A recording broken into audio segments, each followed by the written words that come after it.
발 더 깊이 있게 뉴스 속으로. 시사인이 만드는 정치 라이브 김은지의 뉴스인 2월 4일 방송 시작합니다. 안녕하세요. 저는 시사인 김은지 기자고요. 첫 번째 코너 바로 들어가겠습니다. 쏟아지는 뉴스에 어떻게 반응해야 될지 알려드리는 시간 뉴스 리액션입니다. 남희 기자 안녕하세요. 네, 안녕하세요. 네, 수요일의 뉴스 리액터 김만건 박사님 안녕하세요. 네, 안녕하십니까. 김만건입니다. 네, 울프가님이 오늘은 만건 박사님이 어떤 이야기 들려주실까 두근두근이라고 하시네요. 팔 걷고 계시니까 뭔가 더 기대된다라는 이야기가 있는데 들어가 보시죠. 첫 번째 뉴스 알려주실까요? 네, 민주당 1인 1표제 60.58%로 통과. 네, 어제 저녁에 나온 내용입니다. 네, 한 차례 좌초됐던 정청래 민주당 대표의 핵심 공약인 1인 1표제가 어제 최종 의결됐습니다. 대의원 그리고 권리당원 1인 1표제 도입을 담은 당원 개정안이 제적위원 과반의 찬성으로 통과가 된 건데요.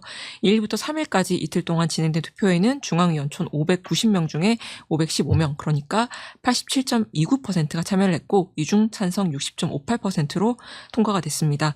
개정안은 정 대표의 공약인 당원 주권 확대의 일환인데요. 당대표 그리고 최고위원 선거, 그러니까 전당대회에서 대의원 표에 부여되는 가중치를 폐지하는 내용을 담고 있습니다. 이 안건은 작년 12월 초 중앙위에서 부결이 됐지만 정 대표가 다시 재추진에 나서면서 2달 만에 끝내 관철이 된 건데요. 이로써 오는 8월 전대부터 대의원 권리당원이 동일한 한 표를 행사할 수 있게 됐습니다. 정 대표는 중앙위 투표 결과 발표 직후에 긴급 기자회견을 열어서 역사적인 더불어민주당 1인 1표 시대가 열렸다면서 늦은 감이 있지만 민주당도 이제 1인 1표로 당대표와 최고위원을 뽑는 정당민주주의를 실현하게 됐다고 말했습니다. 또 이번 개정안에는 영남 등 전략지역에 대한 보완책도 담겼는데요. 지명직 최고위원 2명 중 1명을 전략지역에 우선 배정을 하고 전략지역 투표에 가중치를 두되 그 비율은 전대준비위원회에서 결정하는 내용 등입니다. 네, 이번 결정이 불러올 변화에 대해서 좀 예측을 해주신다면요? 일단은 저는 이제 사실 이제 민주당이 우리 역사적으로 정당의 역사에서 보면 지금 현재 당비를 내는 가장 많은 당원을 가지고 있는 정당입니다. 전 세계에서. 100만 명이 넘어가는 전 세계예요? 예, 전 세계적으로 예. 가장 많은 정당입니다. 그래서 일단 권리당원이 가장 많은 정당이고요. 그리고 그 권리당원들이 이제 당비를 내면서 자신이 행사하는 권리를 이제 어떻게 보면 거기에 있는 대의원이라고 하는 좀 높은 직책에 있는 사람들과 또 동등하게 이제 권리를 행사할 수 있게 되는 건데요. 이 1인 1표제는 당연히 이제 민주당을 어떤 권리 당원 중심 정당으로 바꿔놓는데 아주 거기에 한 발을 단지 숫자만이 아니라 그 운용에 있어서 민주적으로 바꿔놓는데 한 발을 내딛는 어떤 역사적인 어떤 첫걸음이라고 저는 개인적으로 생각합니다. 다만 이제 이렇게 1인 1표제로 바뀌는 그 시점 자체가 지금이 과연 옳은 시점인가에 대해서는 이제 좀 저희들이 생각을 해봐야 될 것 같고요. 그리고 항상 저는 이제 어떤 정당 하나가 어떤 룰이 바뀐다라고 했을 때 그 정당이 시스템을 갖춘 정당인가 아닌가. 우리 이해찬 전 총리 같은 경우가 민주당이 시스템을 갖춘 정당이 된다고 계속 이야기를 했잖아요. 그런데 그 시스템을 갖춘 정당인가 아닌가를 판가름할 수 있는 어떤 그런 것들이 뭐냐라고 하면 어떤 중요한 전당대회나 이런 것들이 치러지기 한 1년이나 2년 전에 이미 그 룰들이 마련되어 있는가가 예. 가장 중요한 거고요. 그리고 그런 것들을 앞두고 뭔가를 바뀐다라는 것은 별로 좋은 방법은 아닐 것 같고, 그리고 두 번째는 뭐냐라고 했을 때 그 룰들을 바꾼 룰들이 지금의 권력을 가지고 있는 사람들한테 적용이 되는가 안 되는가가 사실 상당히 좀 중요한 부분이라고 생각을 합니다.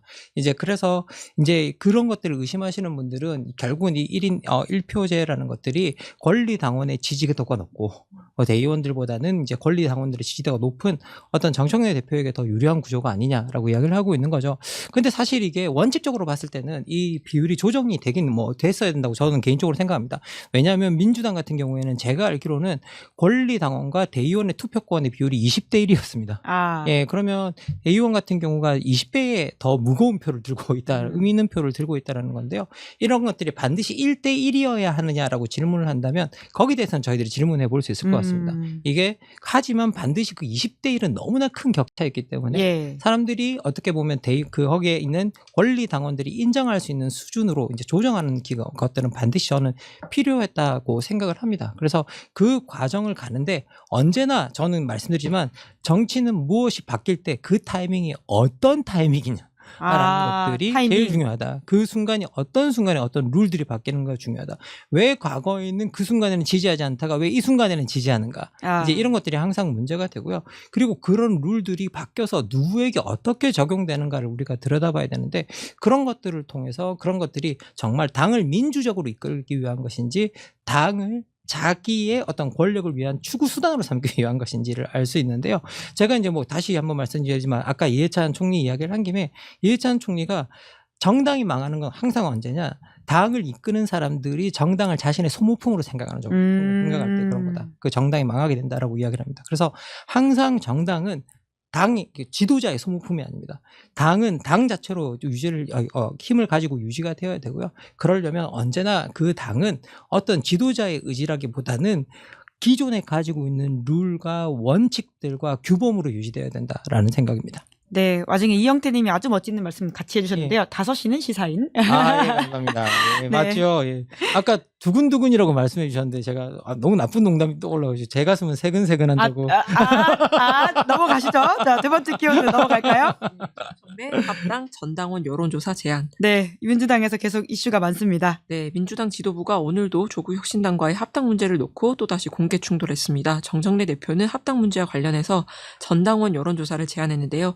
합당 여부는 전당대회나 수임기구인 중앙위원회 직전 전 당원 투표로 결정하게 돼 있는데 그런 과정 전이라도 전당원 여론조사를 해보는 게 어떨지 최고위원들과 논의해보겠다는 겁니다. 정청래 대표는 토론의 전 과정을 생중계하는 것이 맞고 그 과정을 당원들이 지켜봐야 한다고 저는 생각하는데 국회의원들이 전 과정 공개를 꺼린다고 한다면서 의원들이 비공개를 원한다면 원하는 대로 어떤 것도 다 들어드릴 것이다 라고 밝혔습니다. 하지만 합당에 반대하는 최고위원들은 정청래 대표를 향해 합당 제안으로 당내 갈등과 분열이 일어나고 있다면서 논의를 멈춰야 한다고 주장을 했는데요. 계속해서 공개적으로 반발하고 있는 이현주 최고위원은 혁신당과의 합당 논란이 벌써부터 차기 대권을 의식한 논의로 번져서 걱정이라면서 지금은 이재명 대통령의 시간이지 차기 대권 주자를 밀어줄 시간이 아니다라고 목소리를 높였습니다. 강덕구 최고위원 역시 정 대표의 충정은 알고 있고 혁신당과의 합당은 언젠가는 가야 할 길이지만 지금은 이 대통령의 시간이라고 말하면서 혁신당만이 아니라 소나무당, 송영길 대표가 있는 소나무당과까지 합친 진짜 합당을 지방선거 앞선 이후 추진할 것을 호소한다라고 말을 했습니다. 네, 이 이슈가 정말 뜨거운 게요. 저희가 오늘 라이브 폴로 방송하기 전에 게시판에다가 한동훈 전 대표 사안에 대해서 물어봤거든요. 그런데 이게 수사와 관련된 게 필요하냐라고 물었더니 사람들이 375명밖에 투표를 안 했는데요. 어제 올린 합당 관련된 이야기는 지금까지도 12,000명이 투표하셨어요. 예. 그러면서 정말 이 이슈가 뜨겁구나라는 걸 좀 다시 한번 알게 되는데 업데이트된 소식을 전해드리면 찬성이 42, 반대가 55, 모르겠다가 3이라고 이야기 드리면서 김만곤 박사님은 이번 논란은 좀 어떻게 보십니까? 뭐 이렇게 당이 어떤 합당 제안 뭐 이렇게 그 혁신당과 민주당이 언젠가는 합당이 될 거라는 이야기들은 뭐 많이 해왔었고요. 이제 그런데 진짜 그걸 합당하는 것이 맞는지 안 맞는지에 대한 논의는 좀 필요하다고 생각을 합니다. 그런데 이번에 뭐 혁신당 측의 이야기를 들어보면 이 합당 제안이 혁신당에 전혀 상의 없이 갑자기 터져 나온 것이고 그래서 이제 혁신당의 입장에서는 좀 당황스럽지만 어쨌든 공당의 대표가 제안했기 때문에 이걸 무겁게 받아들이고 여기에 대해서 생각을 해보겠다. 제1당 이제 정말 거대 정당이 제안했기 때문에 이야기를 해보겠다라고 이제 하고 있습니다. 그런데 이제 이게 저도 모르겠습니다. 이게 정말 합당을 하는 것이 맞는 것인지 그리고 이제 그 안 하는 것이 맞는 것인지는 모르겠지만요. 저는 기본적으로 제가 볼 때 지금 현재 한국 정치 지형으로 볼 때는 합당을 하지 않는 것이 더 낫지 않겠나라고 저 개인적으로는 생각합니다. 그 이유는 뭐냐라고 하면요. 기본적으로 지금 현재 우리가 민주당이 중도 보수의 위치를 차지하고 있습니다. 그러면 지금 현재 민주당이 중도 보수라고 내세웠고 이 보수의 위치를 가져갔다고 한다면 지금 현재 우리 정치개혁은 국민의힘을 사실 의미 없는 정당으로 밀어내고 새롭게 어떻게 정당 정치가 재편이 되어야 된다고 저는 개인적으로 생각을 하는데요. 그런데 민주당과 혁신당이 합치게 되면 내부의 스펙트럼은 좀 넓어질 수 있겠지만 정치의 전체적인 지형을 보면 어떤 여당이나 어떤 보수와 진보 쪽의 어떤 폭을 확 줄이게 되는 어떤 그런 좀 느낌이 있습니다. 그리고 오히려 이제 극우 쪽에다가 힘이 실리는 이제 반대쪽으로 이제 극우가 자기들이 야 우리가 견제할 거야라고 명분을 내세울 수가 있죠. 그런데 지금 현재 만약에 조국 혁신당이 있다고 한다면 조국 혁신당은 소위 말해 협력과 견제가 같이 가능하지 않나라는 생각이 저 개인적으로는 그렇게 듭니다. 그래서 지금 현재로는 합당보다는 오히려 두 당이 협력과 견제를 같이 가져가는 게 좋지 않겠는가. 그래서 선거에서도 어떤 여권이 통합해서 나가서 승리를 해야 되는 지역이 있다고 한다면 두 정당이 그건 협상해서 그건 저는 대표를 내는 것들은 마련할 수 있다라고 생각을 하고요. 그래서 기본적으로는 지금 현재 가장 더 중요한 게 뭔가를 봐야 되겠다라는 생각이 드는데 저는 이런 정당의 재편이 오히려 우리 민주주의 구도에 더 좋지 않을까라고 생각을 해서 지금 나오는 어떤 합당 제안은 뭐 과연 그 크게 효과를 낼까라고 봤을 때 저는 아직까지 저 개인적으로는 뭐 그렇게 긍정적이지 않다라고 말씀드릴 수 있습니다. 네, 정치 철학적 고찰로 이렇게 말씀을 해주시니까 이제까지는 굉장히 각 당의 유불리 그리고 정치적인 정세와 속내를 이야기했었는데 좀 새로운 시각으로 말씀해 주셔서 굉장히 재밌다라는 생각이 들고요. 빅벨님께서 합당 선언 이후에 민주당이 멈춰버린 기분이다 이런 이야기를 해주셨다라는 말씀을 드리면서 세 번째 뉴스 넘어가 보시죠. 네, 장동혁 선거 연령 16세로 낮추자. 네, 오늘 교섭단체 대표 연설에서 갑자기 한 이야기죠. 네, 오늘 첫 교섭단체 대표 연설에 나선 장동혁 국민의힘 대표가 오늘 6월 지방선거부터 선거 연령을 16세로 낮출 수 있게 논의를 시작하자고 제안을 했는데요. 장 대표는 대한민국 청소년들이 세계에서 가장 높은 수준의 교육을 받고 사회적 판단력에 있어서 성인들에 결코 뒤떨어지지 않는다면서 다만 선거 연령을 낮출 경우에 교실이 정치화될 수 있다는 우려를 알고 있다며 보수, 진보 교원단체와 학부모가 모두 참여하는 협의체를 구성해 대비하자고 제안을 했습니다. 10대에서 20대 보수화가 여론조사 등을 통해 나타나니까 선거 연령 하향 조정이 국민의힘에도 불리하지 않다고 판단한 것으로 해석이 되는데요. 한편 장동혁 대표는 이번 연설에서 정부와 여당을 맹비난했습니다. 장 대표는 국회가 민생 정책을 경쟁하는 토론회장이 아니라 정적을 제거하고 야당을 탄압하는 입법 독재의 전당이 됐다면서 정부 여당이 자유민주주의를 퇴보시키고 사법 시스템을 무너뜨리는 데에 전력을 다하고 있다고 비판했습니다. 여권이 주도한 2차 종합특검에 대해서는 지방선거까지 내란몰이를 이어가겠다는 의도라면서 대장동 항소 포기와 통일교 정치권 로비, 민주당 공천 뇌물 의혹 등의 3가지 의혹을 수사할 3대 특검을 여당이 수용하라고 촉구하기도 했습니다. 네, 그 선거 연령 인하 같은 경우에는 굉장히 오래된 주제인데 보수 정당에서 먼저 들고 나온다는 건 굉장히 좀 새로운 모습이거든요. 어떻게 보셨습니까? 그 전에 저 꼭 말씀드리고 싶은데 예. 저는 오늘 교섭단체 대표 연설 보면서 정말 놀랐던 게 기억이 사람이 증발할 수 있구나. 과거의 그 일을 부인하고 있습니까? 그리고 정말 그 일이 1년도 채 안 됐는데 저렇게 기억이 증발할 수 있구나. 아무 일도 없었다는 듯이 이야기를 할 수 있구나라고 생각이 들어가지고 정치인의 뻔뻔함이란 정말 어디까지 갈 수 있는가라는 생각이 좀 들어서 저도 깜짝 놀랐습니다. 어떤 부분에서 그렇게 느끼신 거예요? 아니 뭐 그 이야기하는 부분을 들여다보면 자기 지금 탄압하고 있다잖아요. 자기 대역을 받고 있다잖아요. 웃긴 건 자기가 내란을 지지한 정당이에요. 그리고 자기 자신이 극우 세력 그걸 지지했던 극우 세력을 기반으로 대표가 된 사람입니다. 예, 그리고 지금은 이제는 전환기를 떠나서 고성국이라고 하는 마이크를 들고 또 그 극우 세력의 이야기를 자기가 담아서 이야기를 하고 있고요. 그리고 보십시오. 그게 이 정당이 어떤 정당인지를 정말 알 수 있는 건 뭐냐면요. 장동혁 대표가 단식을 언제 끝냈습니까? 유승민 전 대표가 찾아왔을 때 끝냈으면요. 그건 되게 좋았어요. 누가 찾아왔을 때 단식을 끝냈습니까? 박근혜가 찾아왔을 때 끝냈습니다. 그러면 누가 찾아왔을 때 단식을 끝냈는가가 이 정당의 정체성을 보여주는 거예요. 이 정당의 정체성을. 탄핵을 당한 대통령이 찾아와서 자기 그걸 끝내는 겁니다. 그리고 사실 생각해 보면 그런 것들이 다 독재의 기억과 다 연결이 되어 있는 거고요. 그래서 기본적으로는 저는 이게 오늘 그 교섭단체 대표 연설 보면서 진짜 놀라운 일이 벌어지고 있구나. 대한민국에서 저런 뻔뻔한 일이 벌어지고 있구나라는 생각이 좀 들었습니다. 그리고 이제 오늘 제안한 것들 중에 그나마 사람들이 그나마 들을 만했다라고 생각하는 게 이제 그 16세로 이제 투표 연령을 좀 낮추는 게 어떻겠느냐라는 제안이었습니다.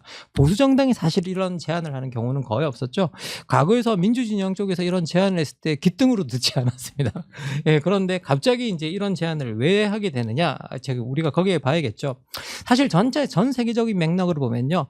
우리가 17세 정도 되는 국가에서는 한 10여 개 국가에서 하고 있습니다. 그런데 16세 정도는요. 지금 현재 오스트리아 정도가 지금 하고 있고요. 그리고 영국도 다음 총선부터 16세가 됩니다. 예, 영국도 다음 총선부터 16세가 된다라는 이야기가 작년에 보도된 적이 있고요. 그래서 이제 16세 총선으로 가고 있는 국가는 그럼에도 불구하고 아주 적은 소수의 국가가 그 일을 하고 있다라는 것들이 상당히 이제 중요한 부분인데요.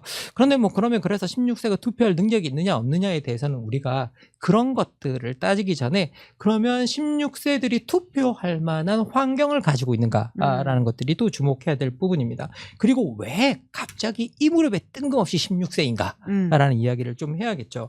그런데 계엄 이후에 우리 10대 우리나라 10대들에 관한 기획 리포트들이 상당히 많이 나왔는데요. 그 기획 리포트에서 뜻밖의 우리 10대들이 계엄에 대해서 지지하고 그런 것들이 좀 많다라는 그런 통계들이 나오고 있는 거죠. 예, 예. 제가 봤을 때는 장동혁 대표가 이런 이야기한 데는 그런 것들이 많이 작동했을 거라고 생각을 합니다. 그리고 우리가 좀 걱정해야 되는 부분은 뭐냐면요. 계엄 이전에도 그랬지만 계엄 이후에 극우 세력들이 청소년층을 엄청나게 공략하고 있습니다. 예. 그리고 이제 가장 대표적인 게 뭐냐면요.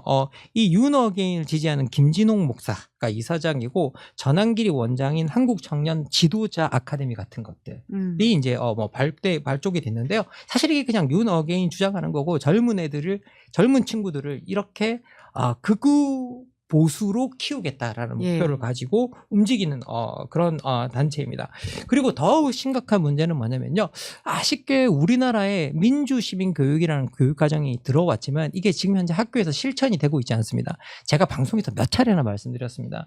그리고 그래서 지금 현재 학교 교사들이 제가 교사분들을 만나보면 교사분들이 민주주의 이야기를 하면 학생들이 신고를 한다고 해요. 우리 교수님이 이런 정치 이야기 한다고. 그래서 거기에 시달리게 되고 그런 이야기를 할 수 없는 분위기조차 만들어져 있습니다. 그러면 이런 상황에서 우리가 16세 투표라는 걸 할 수 있나라고 생각을 해보는 거죠. 서구 사회가 17세, 16세 하고 있는 국가들을 들여다보면 여기서는 이미 아주 오래전부터 정당, 노조, 그리고 학교를 통해서 민주시민 교육이 잘 정착되어서 진행되어 오던 곳이고요. 그래서 사실 뭐 캐나다의 30대 총리, 뭐 어디에 30대 총리 하면 그 친구들은 대부분 다 10대 때부터 정치 경력이 있어서 정치 경력 20년이 되는 막 그런 친구들이. 그러면 그런 환경에 있는 친구들이 16세, 17세에 투표하는 것과 지금 우리 환경에 있는 친구들이 16세, 17세에 투표하는 것, 이건 문제가 있겠죠. 그리고 우리가 여기서 제가 또 하나 더 말씀드리고자 하는 부분은 또 뭐냐면요. 우리나라가 지금 통계적으로 들여다보면 디지털 리터러시 능력이 10대들이 떨어지는 걸로 나오고 있습니다. 선진국의 청소년들을 검사해 보면 실제 우리나라 같이 교육이 잘 발달했는데 그런 것들이 있다고라고 하는데 실제 우리나라 청소년들이 사실과 의견을 구분하는 능력이 떨어진다고 나오고 있어요. 그렇게 OECD 보고서에서 나오고 있습니다. 그건 디지털 온라인에서 받아들이는 정보를 제대로 식별하지 못한다라는 뜻이거든요. 그러면 우리가 이런 교육을 어떻게 실천하고 바꿔놓는가를 이야기하면서 우리가 이런 이야기를 할 수 있는 거지, 지금 당장 이렇게 아무 맥락 없이 던지는 건 뭐냐, 이런 몇 가지 통계에 근거해서 지금 하면 조금 유리하겠구나 우리한테, 그래서 던지는 뭐라고 해야 될까요? 기회주의적인 행태의 전형이다라고 말씀드리고 싶습니다. 네, 속이 빤히 보인다, 얄팍하다, 이런 식의 이야기가 나오고 있습니다. 네 번째 뉴스 넘어가 볼까요? 네, 집하는 청와대 참모진. 네, 어떤 내용이죠? 네, 이규현 청와대 홍보소통수석이 오늘 일부 참모진이 보유한 주택 처분에 나선 데에 대해서 이재명 대통령이 똑같이 참모들에게 팔아라, 팔지 말라라고 얘기하지 않는다, 알아서 정리했으면 좋겠다는 취지라고 밝혔습니다. 앞서 청와대에 따르면 김상호 춘추관장은 서울 강남의 다세대 주택을, 그리고 강유정 대변인은 경기 용인 아파트를 매물로 내놓은 것으로 전해졌는데요. 다만 아직 매매가 이루어지지는 않은 것으로 전해졌습니다. 청와대 참모진 재산 공개에 따르면 비서관급 이상 중에 다주택자는 최소 11명입니다. 이대호 대통령은 전날 열린 국무회의에서 정부 관계자부터 다주택을 처분하라는 주장에 대해 내가 팔라고 시켜서 팔면 그 정책은 효과가 없는 것이라면서 제발 팔지 말아달라고 해도 팔게끔 상황을 만들어야 한다라고 말하기도 했습니다. 네, 이재명 대통령의 부동산 메시지는 좀 어떻게 보십니까? 이것보다 확고한 메시지가 어디 있을까 생각합니다. 야, 내가 팔라고 해서 팔면 그건 강제하는 거고 그게 무슨 효과가 있겠느냐. 그런데 내 밑에 일하는 사람들이 빨리 팔아야겠는데? 라고 생각해야 그 정책이 효과가 있는 거다라는 이야기죠. 사실 이건 확실히 작겠다라는 이야기에 가깝고요. 그래서 여러분들도 이렇게 그 다주택자 양도세, 양도세 중과하는 것도 이 이슈에 이제 맞아서요. 우리 5월 9일인가요? 그때 이제 종료되는 것으로 나오고 있는 거로 저 봤는데요. 이게 3차례나 유예됐다고 들었습니다. 그러면서 이제 기본적으로 이재명 대통령이 강조했던 게 뭐냐? 그러면 정부가 내놓은 대책을 신뢰했던 사람이 손해보게 되지 않았나, 이게. 그러면 결국은 정부가 내놓은 대책을 신뢰했던 사람들이 손해보는 정책을 내놓는다고 한다면 과연 그게 우리가 믿을 만한 정책이냐. 결국은 정부의 정책을 신뢰한 사람들이 이득을 보게끔 만들어야 된다라고 예. 이야기를 했거든요. 저는 그런 점에서 확고하게 이 부분은 잡겠다라는 의지를 보여준 거라고 또 생각을 합니다. 그리고 부동산과 관련돼서 이재명 대통령이 한 말 중에 저는 가장 인상적인 게 뭐냐면요. 표 계산하지 않겠다라는 말입니다. 아. 사실 이게 정치인이 할 수 있는 최고의 선언이라고 저는 개인적으로 생각합니다. 정치인은 어느 순간에도 표를 계산하는 집단이다라고 저는 이렇게 생각을 하고 있거든요. 그런데 이 문제에 관해서만큼은 표를 계산하지 않겠다라고 말한 건 그만큼 내 의지가 확고하다라는 이제 이야기를 한 거고요. 그래서 이 부분에 대해서 잡겠다라는 의지는 정말 확고하다라는 생각이 듭니다. 그리고 저는 이번 기회에 좀 잘 잡혔으면 좋겠다라는 예, 생각이 그럼요. 들고요. 예. 예, 이건 모든 서민들을 위해서도 마찬가지이고 우리 국가 경제를 위해서도 마찬가지입니다. 그리고 지금 사실은 우리가 재정 확장 정책이 조금 나오고 있어서 돈이 좀 풀리고 있잖아요. 근데 이 풀린 돈이 최종적으로 도착하는 곳이 부동산이면 생산적인 곳에 투자가 안 된다라는 뜻입니다. 그렇죠. 그렇기 때문에 이 돈이 생산적인 곳에 도착해서 쓰일 수 있도록 하기 위해서도 우리가 부동산 정책을 좀 잘 마련해야 되고요.